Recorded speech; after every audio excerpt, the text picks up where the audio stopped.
देखी सामान गे हमरो के तनी करा देने मान गे हे गे सन कहो मन छोड़ी देखी सामान गे हमरो के तनी करा देने मान गे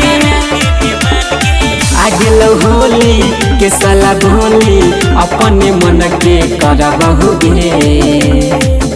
अग्नाप के साइज पिच करिया तोर हाथे में पकड़ई बउगे आस के होली चांद के पार खेलई बउगे अग्नाप के साइज पिच करिया तोर हाथे में पकड़ई बउगे आस के होली चांद के पार खेलई बउगे। Mixed by Pawan Raja.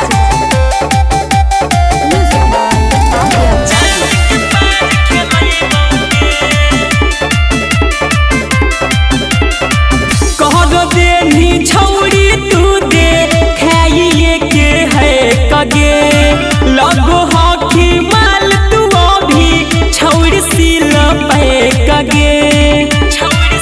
आगे हे गे कर देनी छौड़े तू दे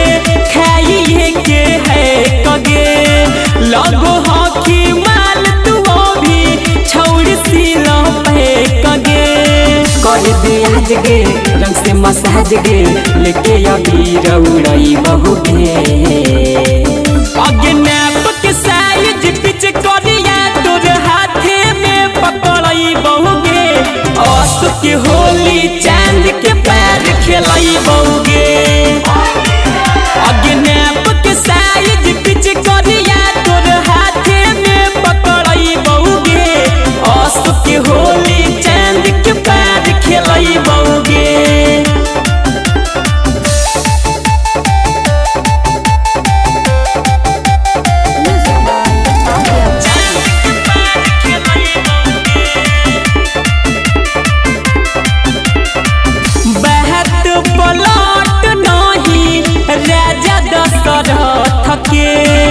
होलिया में कुछ करल नहीं हो गलत गे